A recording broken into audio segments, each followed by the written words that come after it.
Hello friends, Excel tutorial में आपका बहुत बहुत स्वागत है। आज हम स्टैटिस्टिकल फंक्शन के बारे में पढ़ेंगे और देखिए ये शर्मा जी आ गए हैं। हेलो शर्मा जी, कैसे हैं आप? ठीक हूँ जौहर साहब। आप इतना एक्सेल पढ़ाते हैं, लेकिन हमको एक बात पूछनी है। पूछिए शर्मा जी, बेहिचक पूछिए। आप ही के लिए तो हमने एक्सेल ट्यूटोरियल बनाया है। तो सर एक चीज़ बताइए, अगले स्लाइड में जाइए सर। तो शर्मा जी, आप डंडा लेके क्यों आए हैं? मैं आपके सारे उत्तर का जवाब दे रहा हूँ, टेंशन नहीं लीजिए। अरे आप ही साहब, एक चीज़ बताइए सर। हमारे 4 स्टूडेंट हैं और इस सब को मास्टरवा जो है स्कूल में इस सब को होमवर्क देता है, लेकिन हम देखते हैं कि कुछ स्टूडेंट जो है वह सोया रहता है, कुछ स्टूडेंट जो है वो पढ़ता है। कोई अच्छा स्टूडेंट कर रहा है, इसमें कोई डाउट नहीं है, लेकिन कुछ कुछ जो है पढ़ भी नहीं करता है, सोता रहता है। और हमको इस सब का गार्डिंग करना है, हमको इस सब का रिपोर्ट भी करना है, उसके पेरेंट्स से रिपोर्ट करना है और हमको उसके टीचर से भी कंप्लेन कर। तो हम एक ऐसा टेबल तो हम सर इसमें क्या करें सर, बताएं। शर्मा जी, इसमें कोई टेंशन नहीं है। आप एक टेबल बनाइए, उस टेबल में सारे स्टूडेंट का नाम लिखिए एक कॉलम में, और आप एक रो में पूरा मंडे से लेकर के संडे तक का डे लिख दीजिए। और उसके बाद आप क्या कीजिए कि आप मिलाइए कि कौन कितना है, सबका नोट कीजिए। आपको मैं एक्सेल पर एक इतना अच्छा फार्मूला दे रहा हूँ, आप वो फार्मूला लगाइए और आप देखिए उस टेबल को फिलअप कीजिएगा। उस टेबल अपने आप देखते रहिएगा कौन स्टूडेंट कितना देर पढ़ रहा है, उसको उसमें नोट कीजिएगा। और जब नोट कीजिएगा तो अपने आप मेरा जो टेबल है रिजल्ट बता देगा कि कौन स्टूडेंट कितना फकैती कर रहा है, कौन पढ़ रहा है, कौन खेल रहा है, कौन सो रहा है, और कौन कितना एवरेज पढ़ाई कर रहा है, कौन सबसे ज़्यादा पढ़ाई कर रहा है। ठीक है, तो ये सब चीज़ आप जो है ना इन लेक्चर में सीख लीजिएगा। अच्छा, ये सब चीज़ इसमें है? यस, आप देखिए। सर हम तो टेबल बना के पहले से लेके आए हैं। अरे वाह, क्या टेबल है? तो सर देखिए ना, इसमें है ना राजू, बबलू, किट्टू, छोटू, इस चारों का हमको देखना है। तो हमने Monday, Tuesday, Wednesday, Thursday, Friday, Saturday, Sunday जैसा आपने बोला था वो मैंने पहले ही ऐसा बना करके लाया है। अब देखिए, मंडे को राजू है 2 घंटा पढ़ता है, ट्यूसडे को 3 घंटा पढ़ता है, लेकिन संडे को पूरा दिन भर सोया रहता है। ठीक है। अब बबलू को देखिए, ट्यूसडे को घर पर स्कूल से आता है, बक्सा रखता है, जूता उधर, मोजा उधर, लेकिन पढ़ता नहीं करता है, सोया रहता है। ये सब हम रिपोर्ट पहले से बना के लाए हुए हैं। वाह, इतना अच्छा आप रिपोर्ट बना के लाए हैं। तो मैं आपको इसमें बहुत अच्छा से सिखाऊंगा कि आप कैसे खुद अपना टेबल खुद आप ऐसा फार्मूला लगाएंगे, फंक्शन लगाएंगे जो आपको अपने आप बताएगा। ये जो है वो हर सप्ताह में आपका, ये बस खाली समय डाटा पुटअप कीजिएगा, कौन कितना कितना घंटा क्या है, आप रिपोर्ट डालिएगा और वहाँ पर आपका जो है अपने आप यहाँ पर बन जाएगा कि कौन कितना पढ़ा है। आपको कुछ एक्स्ट्रा दिमाग नहीं लगाना है और आप इसी रिपोर्ट को बना करके सर को, अपने मतलब इस बच्चे के लोग के टीचर को और उसके पेरेंट्स को आप दे सकते हैं। तो सर ये सब चीज़ इसमें कवर होगा ना कि कितना दिन बबलुआ घरे पर पढ़ा है, ठीक है, कितना दिन किटुआ जो है घरे पर सुतता है, औसत कितने घंटे किटुआ पढ़ता है, ये सब हो जाएगा ना सर? अरे भाई आप पढ़िए तो देखिए, तो ऐसे भी आप डंडा लाए भाई। ओके, में count A, count blank, average, median, mode, standard deviation and variance का प्रयोग करेंगे और प्रैक्टिकल करके देखेंगे। और आपको डिस्क्रिप्शन में सेम एक्सेल आपको मिल जाएगा जिस पर आप खुद करके देखें, हमारे साथ करके देखें। मैं आपको प्रॉमिस करता हूँ आपको एक एक चीज़ अच्छे से समझ में आएगा और आपको कुछ नया इसमें ज़रूर मिलेगा। चलिए दोस्तों, आगे देखते हैं। तो फ्रेंड, आज हम लोग स्टैटिस्टिकल फंक्शन के बारे में पढ़ेंगे। उसका सबसे पहला हम लोग पढ़ेंगे काउंट के बारे में। ठीक है, काउंट हम लोग पास जो फंक्शन है एक्सेल की लाइब्रेरी में, फंक्शन काउंट है।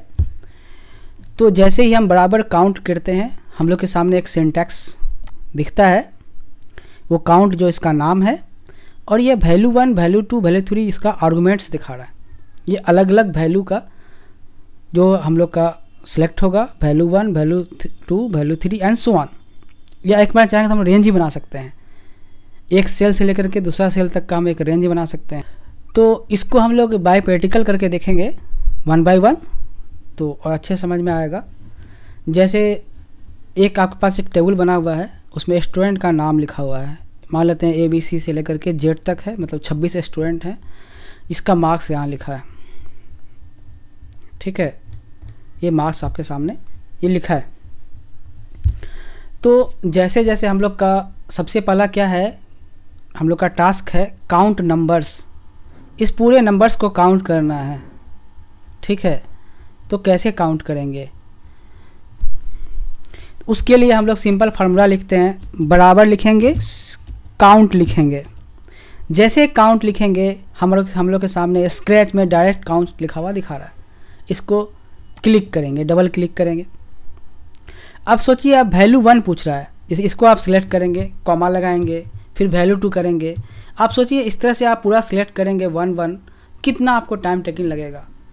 इसी बात को आप अगर रेंज से बताते हैं, मतलब F3, फिर से हम लोग क्या किए सबसे पहले वाले सेल को सिलेक्ट किया, कंट्रोल शिफ्ट किए और उसको हम लोग डाउन करेंगे। देखिए ये पूरा नीचे तक सिलेक्ट कर दिया, ये देखिए इसका नाम भी हो गया F3 से लेकर के F28, मतलब यहाँ से यहाँ तक का ये एक हम लोग का रेंज बन गया, ठीक है। इसको क्लोज कर दीजिए, इंटर कीजिए, मतलब यहाँ 26 नंबर्स हैं। तो नंबर को काउंट, मतलब इसका मतलब क्या हुआ कि काउंट जो होता है, to count the cell that contains number, मतलब अगर ये सेल को सेल को काउंट करेगा, उसे सेल को काउंट करेगा जिसमें नंबर हो। अगर मान लेते हैं यहाँ पर नंबर नहीं लिख करके H लिखा रहता, तो देखिए इसका रिजल्ट 25 हो गया। चूँकि हम जानते हैं H एक कैरेक्टर है, ये नंबर नहीं है, ठीक है, ये नंबर नहीं है, टेक्स्ट है। अगर यहाँ पर कुछ नहीं भी लिखा रहता तब भी 25 ही ले रहा है, मतलब बस ये ही काउंट करता है, नंबर को काउंट करता है। क्लियर हो चुका है। चलिए उसके बाद फिर अगला हम लोग का है काउंट ए, मतलब अगर हमको कोई फंक्शन हम काउंट ए, इसका क्या काम है, to count the cell that are not empty, मतलब ये सारे एम्प्टी सेल को, जो एम्प्टी नहीं है उसको काउंट करता है। क्लियर है। जैसे हम लोग यहाँ पर ऐसे समझें, जैसे यहाँ बराबर लिखते हैं और इसको हम लोग करके देखते हैं पहले। जैसे देखिए काउंट ए वाला उसके नीचे वाला है, तो हम लोग एरो से एरो डाउन को क्लिक करेंगे तो इसको यहाँ पर देखिए यहाँ हवर अप हो गया, और इसको डबल क्लिक करते हैं। फिर हमसे पूछा है वैल्यू 1 वैल्यू 2, उससे अच्छा हम एक रेंज ही क्यों नहीं बना दें। यहाँ से लेकर के सबसे ऊपर वाले को सिलेक्ट किया हम लोगों ने, कंट्रोल शिफ्ट प्रेस करके कंट्रोल डाउन किया, देखिए एक रेंज तैयार है, और इसको ब्रैकेट में घेर दिया और इंटर किया। देखिए इसका रिजल्ट क्या आता है, 26 आ रहा है। अगर यहाँ पर ये H लिखा रहता या कोई अदर कुछ नंबर लिखा रहता, ठीक है, तब भी ये 26 ही काउंट कर रहा है, मतलब ये नॉन एम्प्टी सेट का, मतलब हमको तभी भी इसका जोड़ चाहिए कितना, जो जहाँ पर हम लोग टेक्स्ट लिखे हों या हम लोग नंबर लिखे हों, उस सारे को ही काउंट करेगा, क्योंकि ये एम्प्टी नहीं है। अगर इसको अगर हम खाली कर देते हैं, एम्प्टी कर देते हैं, तब इसको काउंट नहीं करेगा इस सेल को, लेकिन वो वैसे सारे सेल को काउंट करेगा जो नॉन एम्प्टी हैं। क्लियर हो चुका है। चलिए कंट्रोल जेड करके हम लोग उसको पहले से कर देते हैं। फिर देखिए उसके बाद क्या है, काउंट ब्लैंक है, मतलब इसमें जितना ब्लैंक है उसको ये काउंट करेगा। उसके लिए हम लोग क्या करेंगे, बराबर काउंट, देखिए तीसरा वाला है ना काउंट ब्लैंक, हम लोग क्या करेंगे, डाउन कर्सर को क्लिक करेंगे, ये काउंट ब्लैंक मिल गया हमको, उसको डबल क्लिक कीजिए।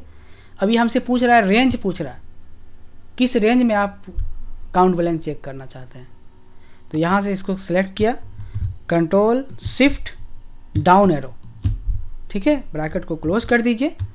देखिए यहाँ 0 बता रहा है, इसमें कोई ब्लैंक नहीं है। लेकिन अगर हम ब्लैंक कर देते हैं, जैसे यहाँ ब्लैंक कर दिए, देखिए एक ब्लैंक आ गया है, और ब्लैंक कर दीजिए, देखिए 2 ब्लैंक हो गया, और 3 ब्लैंक, मतलब ये हम लोग पर कंट्रोल जेड करते हैं बैक करने के लिए।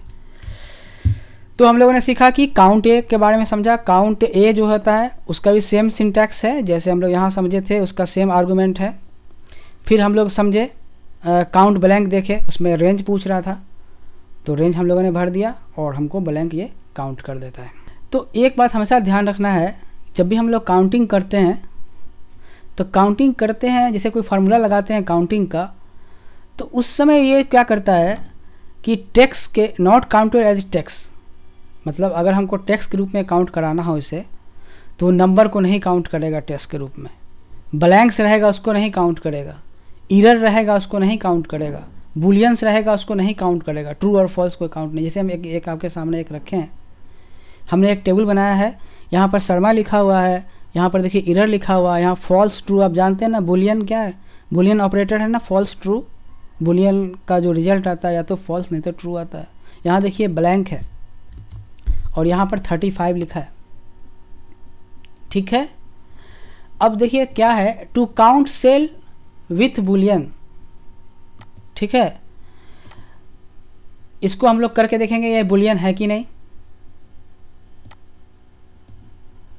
तो उसके लिए हम लोग क्या करते हैं, उसके लिए आपको एक मैं आपकी बहुत इंपॉर्टेंट चीज़ बता रहा हूँ, एक फंक्शन बता रहा हूँ। ये देखिए क्या है फंक्शन, इज लॉजिकल। देखिए इज लॉजिकल, इसको क्लिक करेंगे। जैसे मान लीजिए हम इसको पूछ रहे हैं क्या ये लॉजिकल है, तो क्या किए वैल्यू, मतलब जिसको सिलेक्ट किए I3 को, मैंने I13 को सिलेक्ट किया, ये वाले सेल को। आप कोई भी और भी लिख सकते थे, कोई और वैल्यू डाल सकते थे। क्लोज कीजिए। देखिए आप फॉल्स बता रहा है, शर्मा जी सही में बुलियन तो नहीं है, लॉजिकल नहीं है।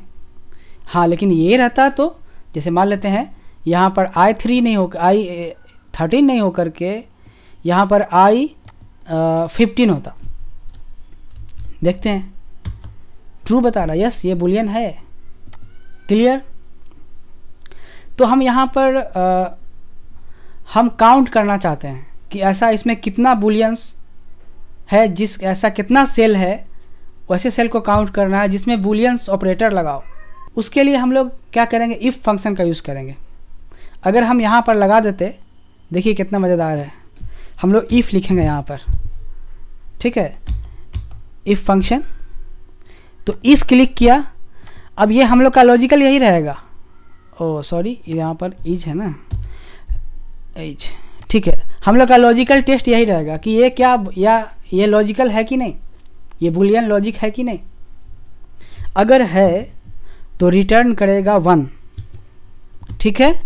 अगर नहीं है तो रिटर्न करेगा 0, इंटर। देखिए है तो 1 रिटर्न कर रहा है। अब इसी बात का फ़ायदा उठा करके हमको चूँकि इस पूरे एरे में चेक करना है, तो एरे फंक्शन में हम लोगों ने पढ़ा है और पढ़ेंगे भी कि ऐसे करने के लिए हम लोग क्या करते हैं। तो हम ऐसे जितने सारे, मान लीजिए हम क्या करेंगे, इसको टेस्ट करेंगे, इसका रिजल्ट 1 आ गया, फिर इसका भी रिजल्ट 1 आएगा, इसका आंसर 2 आना चाहिए, क्योंकि यहाँ पर 2 बुलियन आपका है, 2 बुलियंस है। तो मैंने हर एक एक सेल को ये चेक करेगा। तो उसके लिए हम लोग क्या करते हैं, इसको एरे फार्मूला बनाएंगे। कैसे, यहाँ जो I15 लिखा है इसको एरे बनाएंगे, यहाँ से लेकर के यहाँ तक सिलेक्ट कराएंगे, ठीक है, ये एरे बन गया, ओके। अब फिर हम क्या करेंगे, यहाँ पर सम लिखेंगे। चलिए, मतलब ये क्या करेगा, जितना भी पाएगा सबको ये जोड़ेगा, और इसको फिर हम लोग ब्रैकेट को क्लोज करेंगे। और उसके बाद जब हम लोग इंटर करने जाएंगे, कंट्रोल शिफ्ट प्रेस करते हुए इंटर करेंगे। देखिए जैसे हम लोगों ने कंट्रोल शिफ्ट इंटर किया, देखिए आप देख रहे हैं करली ब्रैकेट दोनों तरफ लग गया। आप देखिए, इसको हम लोग मझली ब्रैकेट ही बोलते हैं। देख रहे हैं ब्रैकेट बराबर से पहले भी लगा हुआ है, बराबर के बाद इसके बाद भी मतलब जो हम लोग का ब्रैकेट ख़त्म है उसके बाद भी लगा हुआ है। तो इसको हम लोग कहते हैं एरे फार्मूला। मतलब आप समझ, इससे पहले मैंने भी एग्जांपल बताया आपको, पिछले क्लास में बताया कि एरे फंक्शन हम लोग कैसे यूज़ करते हैं। तो यहाँ अच्छे से क्लियर हो चुका है। मतलब अगर हमको to count the cell with Booleans, मतलब इस पूरे एरे में हमको काउंट करना था कि कौन कौन सेल में बुलियंस हैं। तो हमारे पास बाई ट्रिक्स के द्वारा हम लोगों ने क्या क्या यूज़ किया, इसमें इज लॉजिकल फंक्शन का यूज़ किया, इफ़ का यूज़ किया, सम का यूज़ किया, फिर हम लोगों ने एरे फंक्शन का, एरे फार्मूला का यूज़ किया।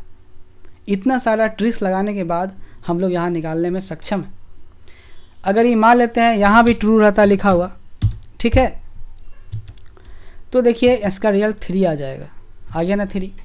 अब देखिए जैसे यहाँ पर लिखा है, जैसे हमको काउंट करना है इस सारे में कितना जो है टैक्स है, इसमें टैक्स काउंट करना है। To count cell with the text कैसे करेंगे? तो हम लोग क्या करते हैं, बराबर लिखते हैं, काउंट इफ लगाते हैं, काउंट इफ लगाया, इसमें रेंज हम लोग का क्या है, ये रेंज है, यहाँ से यहाँ तक का हम लोग का रेंज है। और क्राइटेरिया में हम लोग क्या करते हैं कि डबल कोट के अंदर हम लोग डबल कोट के बाद हम लोग स्टार लिखते हैं, स्टार के बाद कोट को क्लोज करते हैं और ब्रैकेट क्लोज करते हैं। इसका मतलब होता है कि जितना भी इस रेंज में टेक्स्ट होगा, जितना सी रेंज में इसको ये क्या करेगा, काउंट करेगा। इंटर करते हैं, देखिए 1 ही काउंट कर रहा है, क्योंकि एक ही है ना इसमें, शर्मा है। क्लियर है? ये क्या किया, नंबर को ये टेक्स्ट नहीं समझता है, ठीक है, शर्मा जी को टेक्स्ट समझा, लेकिन ये देखिए एरर है ना, नॉट अवेलेबल एरर है, इसको भी ये टेक्स्ट नहीं समझता है। फॉल्स, इसको भी टेक्स्ट नहीं समझता है। ट्रू को भी ये टेक्स्ट नहीं समझता है। ये टेक्स्ट समझता है किसको, ये देखिए शर्मा जी को टेक्स्ट समझता है। हाँ, एक चीज़ और जान लीजिए, अगर हम लोग स्पेस करते हैं, यहाँ पर देखिए स्पेस बनाते हैं, ठीक है, एंटर कर देते हैं, इसको भी ये काउंट कर, मतलब स्पेस वाले को भी ये काउंट करता है। स्पेस भी चूंकि एक कैरेक्टर है तो इसको भी ये काउंट करता है। क्लियर है? चूंकि हम लोगों ने स्पेस बढ़ा दिया, देखिए यहाँ 1 से बढ़कर यहाँ 2 हो गया। To count cell with a space character, तो हम लोग तो देख ही लिया क्या करते हैं, सेम वही की फार्मूला लगाएंगे और स्पेस यहाँ कर दिए, देखिए 2 यहाँ काउंट, मैं इससे पहले हम लोग यही तो समझें। चलिए दूसरा देखते हैं हम लोग। अगला हम लोग का टास्क है to count cells with the text and excludes cells with a space character. मतलब हम लोग चाहते हैं कि सारा सेल्स को काउंट करे जिसमें टेक्स्ट हो, लेकिन स्पेस वाले कैरेक्टर को छोड़ दे, क्योंकि यहाँ तो कुछ लिखा भी नहीं हुआ है। क्योंकि हम लोग बहुत सारा कभी भी हम लोग टाइप करते हैं ना, गलती से हम लोग को यहाँ पर स्पेस क्लिक हो जाता है।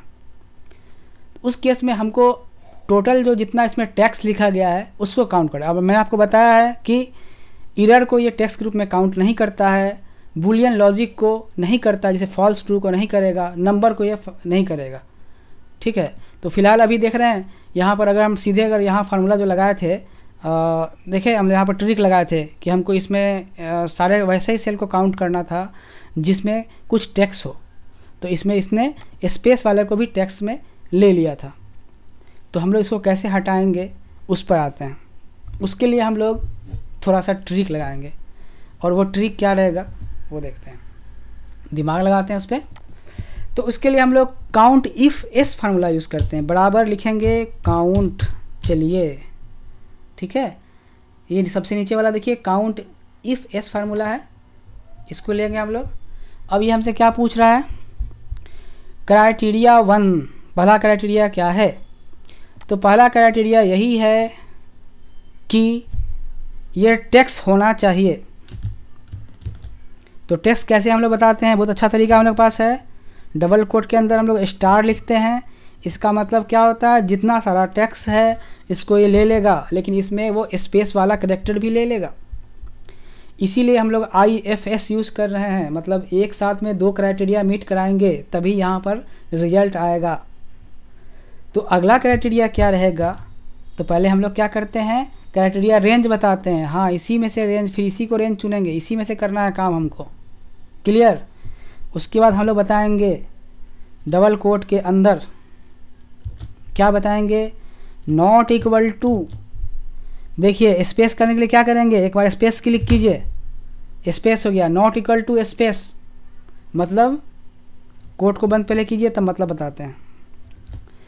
देखिए इसका मतलब क्या हुआ कि पहला क्राइटेरिया क्या है, उसी रेंज का क्राइटेरिया रेंज यही है, और दूसरा क्राइटेरिया रेंज यही है कि ये स्टार होना चाहिए।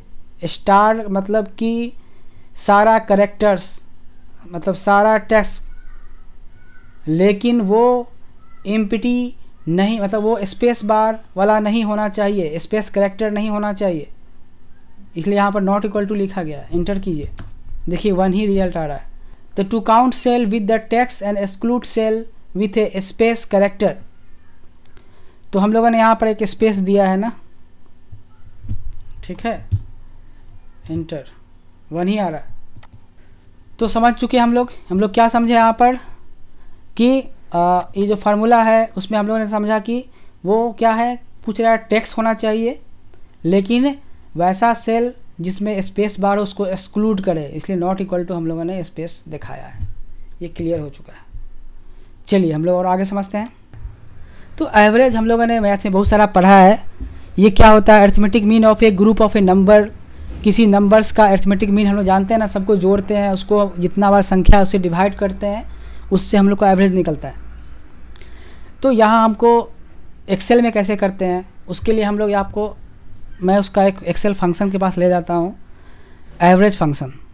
जैसे ही आप बराबर एवरेज लिखिएगा आपके सामने स्क्रैच में दिखेगा, उसको सिलेक्ट कीजिएगा तो आपके सामने एक सिंटैक्स आएगा, एवरेज लिखा रहेगा, नंबर 1 नंबर 2 इस तरह से सो ऑन। ठीक है, या तो आप इसको आप एरे ही बना सकते हैं, एक पूरा एक रेंज सेलेक्ट कर सकते हैं, उस सारे का वो कर सकते हैं। आप चाहिएगा तो रेंज के साथ में कुछ नंबर, फिर रेंज, फिर कुछ नंबर, इस तरह से आप सिलेक्ट कर सकते हैं। ये कोई बहुत आसान चीज़ है। चलिए इसको हम लोग करके देखते हैं। पहला टास्क क्या बोला जा रहा है, average of marks obtained in A table 1। इस पूरे टेबल में जो आया है मार्क्स उसका हमको एवरेज निकालना है। कैसे निकालेंगे, बराबर करेंगे। देखिए हम लोग ए भी ई लिखे, जैसे ही देखिए स्क्रैच में एवरेज दिखने लगा हमको, हम लोग क्या करेंगे, एरो डाउन करेंगे, ये सेलेक्ट इसको आएगा, जैसे इसको क्लिक करेंगे, पूछ रहा है नंबर 1 नंबर 2, एक एक नंबर सेलेक्ट नहीं करने जा रहे हैं हम लोग क्या करेंगे, यहाँ पर रखेंगे कर्सर को, उसको क्लिक करेंगे और उसके बाद फिर या तो ड्रैग करें या तो हम लोग शॉर्टकट की यूज़ करें, कंट्रोल शिफ्ट डाउन यूज़ करें। क्लियर, ब्रैकेट को क्लोज करें। देखिए इसका एवरेज निकल गया है 65.5 नंबर का जो एवरेज है। क्लियर है। फिर हम लोग आगे पढ़ेंगे मीडियन के बारे में। तो मीडियन क्या होता है, टू कैलकुलेट मीडियन मतलब मिडिल नंबर, ये बीच का नंबर कौन सा होगा, उसके लिए हम लोग क्या करेंगे, बराबर लिखेंगे और मीडियन लिखेंगे। ठीक है, मीडियन लिखा, हमसे पूछा है नंबर 1 नंबर 2, सेम उसी तरह से तो हम लोग क्या करेंगे, एक रेंज ही बना देते हैं। हम लोग एक एक नंबर सेलेक्ट करने तो नहीं जा रहे हैं। यहाँ किया, क्लिक किया और उसके बाद हम लोग ने कंट्रोल शिफ्ट प्रेस करते हुए डाउन किया, उसके बाद ब्रैकेट को क्लोज कर दिया, इंटर किया। देखिए इसका रिजल्ट 65 आ गया। मीडियन मतलब ये बीचों ये क्या है, ये मिडिल नंबर है। क्लियर है। अब फिर हम लोग को निकालना है फाइंड द मोड। तो मोड निकालने के लिए फिर हमको सिंपल सा वही क्या करेंगे, बराबर लिखेंगे, MO जैसे लिख रहे हैं, देखिए मोड नीचे आ जाता है, मोड नीचे लिखा हुआ देख रहे हैं, मोड, इसको क्लिक कीजिए। नंबर 1 नंबर 2 पूछ रहा है, फिर हम लोग क्या करेंगे, सिंपल यहाँ से इसको क्लिक किया, कंट्रोल शिफ्ट डाउन करेंगे, इससे हमको उसका रेंज बन जाएगा, इंटर करेंगे। देखिए 87 आ गया इसका मोड। उसके बाद फिर हमको क्या निकालना, मोड मतलब क्या होता है, आप लोगों ने पढ़ा होगा, स्टैटिस्टिक्स पढ़ते हैं उसमें आपने ये मोड पढ़ा होगा। ठीक है, ऐसे आप मोटा मोटी यही जानिए कि मोड मतलब यही होता है, to find the most frequently occurring number, मतलब सबसे ज़्यादा जो आता है। ठीक है, तो यहाँ 87 है, वो सबसे ज़्यादा बार आया है। आप देखिए 87 यहाँ 2 बार 87, यहाँ देख रहे हैं 3 बार, 4 बार। अच्छा, हम 87 कितना बार आया कैसे निकाल सकते हैं, मैंने आपको बताया था चेक करने का। चलिए हम लोग एक बार कुछ चेक करके देखते हैं कि 87 कितनी बार आया है। तो हम लोग क्या करेंगे, काउंट। ठीक है, काउंट इफ़ लगाएंगे, रेंज बता देंगे यहाँ से यहाँ तक। ठीक है, उसके बाद हम लोग क्या करेंगे, लिख देंगे 87, क्लोज करेंगे, इंटर करेंगे। देखिए 4 बार 87 आया है। ठीक है, अगर मान लेते हैं कभी ऐसा हो कि 87 4 बार आया है और मेरा 50 भी 4 बार आया हो, तो वो किसको सिलेक्ट करेगा, क्योंकि इसका नाम ही है, मोड मतलब ही होता है to find most frequently occurring, मतलब सबसे ज़्यादा बार जो आता है वही उसका मोड होता है। ठीक है, मान लेते हैं 50 को हम 4 बार करते हैं, चूँकि 87 भी 4 बार, 87 4 बार आ चुका है, तो यहाँ 50 है, हम किसी को भी 50 कर देते हैं। चलिए इसको 1 2 50 हो गया। ठीक है, ऐसे 50 कितने बार आया है, पहले वो भी एक बार जांच कर लेते हैं, उसके बाद सो करते हैं। पहले काउंट ठीक है। इफ़ मैं आपको इसलिए इतना बार करके दिखाता हूँ कि आपको अच्छे से रिवीजन हो जाए, अच्छे से समझ में आ जाए कि हम लोग करते कैसे हैं। और ये बहुत ही, अगर आप इसको अच्छे से इसका लॉजिक समझ जाएंगे तो आपको समझना बहुत आसान होगा। देखिए अभी 50 दो ही बार लिखा है, हम 50 और दो जगह कहीं लिखते हैं। यहाँ भी लिखा हमने 50 और यहाँ भी 50 लिखा। अब आप देखिए 50 4 बार हो गया है और 87 भी, 87 भी 4 टाइम्स आया है और 50 भी 4 टाइम्स आया है। लेकिन यहाँ पर देखिए इसका रिजल्ट अब 50 हो गया, 50 क्यों हुआ, क्या कारण है? यहाँ तो 87 भी यहाँ दावेदार है, 87 भी दावेदार है और 50 भी दावेदार है, लेकिन एक्सेल ने 50 ही रिटर्न क्यों दिया? देखिए मैंने आपको हमेशा बताया, एक्सेल हमेशा अपर टू मतलब टॉप टू बॉटम देखता है, लेफ़्ट टू राइट देखता है, उल्टा नहीं देखता है। तो ये सबसे पहले देखा कि 50 कितना बार आया है, सबसे पहला सेल उसको मिला होगा 50, तो 50 4 बार आया है। फिर 64 देखा होगा तो हो सकता है उससे कम बार आया होगा, फिर 51 देखा होगा, फिर 82 देखा होगा, फिर 87 देखा, ये भी तो 4 बार आया है। तो ये पहले ही 50 को देख करके 50 कम जो पहले आएगा उसी का वो रिजल्ट दे देगा, ठीक है। हाँ, अगर ये 50 यहाँ नहीं लिख करके, ये 50 यहाँ लिखा हुआ नहीं होता, यहाँ कुछ भी समथिंग मान लेते हैं 56 लिखा हुआ है और 50 87 के बाद यहाँ 50 लिखा रहता, तो अब आप देख रहे हैं ना 85 और 87 और 50 में 87 पहले बार आया है, सबसे पहले 87 आया है, तो इसका आंसर देखिए मोड में 87 ही होगा। क्लियर है? तो एक्सेल हमेशा क्या करता है, टॉप टू बॉटम देखता है, लेफ़्ट टू राइट देखता है, जो उसको सबसे पहले लगता है, या तो टॉप टू बॉटम देखने में, लेफ़्ट टू राइट देखने में जो उसको पहले लगता है उसी को वह सिलेक्ट करता है, वही उसका रिटर्न देता है। चलिए ये भी क्लियर हो चुका है। चलिए उसके बाद हम लोग फिर देखते हैं स्टैंडर्ड डेविएशन निकालना है ऑफ मार्क्स इन टेबल 1, जो मार्क्स ऑब्टेन का स्टैंडर्ड डेविएशन निकालना है। तो स्टैंडर्ड डेविएशन क्या होता है? It is a number that tell us how far numbers are from their mean, मतलब मीन से वो कितने फार है, कितनी दूरी, कितने डिस्टेंस पे है वो नंबर हमारा, वो उसका स्टैंडर्ड डेविएशन, उसको शॉर्टकट में हम लोग ST से बताते हैं। तो स्टैंडर्ड डेविएशन के लिए एक्सेल के लाइब्रेरी में कौन सा फार्मूला है, वो है ST लिखेंगे हम लोग, STDEV। देखिए STDEV वाला देखिए यहाँ पर, ये देखिए और भी बहुत सारा इसमें होता है ना, पॉपुलेशन वाला होता है, ठीक है, एवरेज होता है, वो आपको मतलब कि आगे जब हम लोग इसको और डिटेल में पढ़ेंगे तो उसमें सीखेंगे। फिलहाल अभी आप यही समझिए, हम लोग जो यूज़ करने जा रहे हैं स्टैंडर्ड डेविएशन के लिए वो STDEV फंक्शन, इसको क्लिक करेंगे। अभी हमसे नंबर पूछ रहा है, सेम एज लाइक जैसे एवरेज में पूछा था, जैसे मीडियन में पूछा था, जैसे मोड में पूछा था। तो हम लोग क्या करेंगे, यहाँ से इसको फिर सिलेक्ट करेंगे और इसके बाद कंट्रोल शिफ्ट डाउन करेंगे, इससे ये पूरा सिलेक्ट हो जाएगा।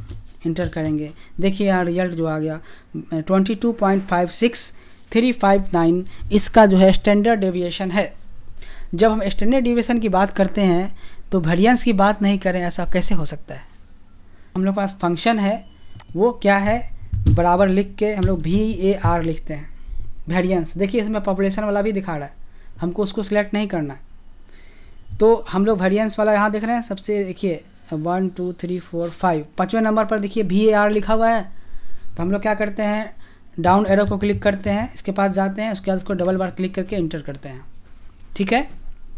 फिर हमसे वही सेम चीज़ पूछ रहा है, नंबर 1 नंबर 2, तो नंबर 1 नंबर 2 नहीं करके हम एक रेंज ही पूरा ले लेते हैं, क्योंकि हम लोग एक एक को लिखने में बहुत टाइम टेकन होगा। तो हम लोग क्या करेंगे, कंट्रोल शिफ्ट डाउन यूज़ करते हैं, हम लोग ब्रैकेट को क्लोज करेंगे, इंटर करेंगे, देखिए वेरिएंस आ गया। या तो वेरिएंस हम लोग ऐसे निकालें या हम लोग इसका स्क्वायर कर दें। ये जो रिजल्ट आया है ना, मतलब हम लोग जानते हैं हमेशा कि जो स्टैंडर्ड डेविएशन का जो स्क्वायर होता है वो वेरिएंस होता है, इसका स्क्वायर यानी कि इसको 2 बार मल्टीप्लाई करना। इसको 2 बार मल्टीप्लाई कर दीजिए, देखिए सेम रिजल्ट आ रहा है ना, ये भी क्लियर हो चुका है। आप अच्छे से जो आप चाहते थे आप कर सकते हैं, आप ऐसा करके हमें दिखाइएगा और हमें आप मेल करके या कमेंट में डाल करके आप टेबल बना के मुझे दिखाइएगा।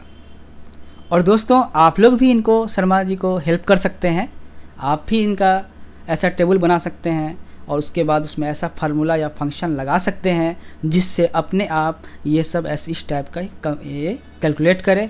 और आप सिर्फ यही नहीं, आप अपने लाइफ में, ये तो एक एग्जांपल था, आप इसी तरह से बहुत सारे वर्क कर सकते हैं। बहुत सारा, जैसे आपके एम्प्लॉयज़ हैं, वो किस दिन काम कर रहे हैं, किस दिन आ रहे हैं, कितने दिन अब्सेंट हुए, आप इस जो है मैंने आपको जो बताया है उसके आधार पे आप कैलकुलेट कर सकते हैं, ऑटोमेटिक फार्मूला लगा सकते हैं। कभी ऐसा मौका मिलेगा तो मैं आपको इस टाइप का बहुत सारा एग्जाम्पल मैं करके दिखाऊंगा, ठीक है। चलिए, थैंक फॉर वॉचिंग।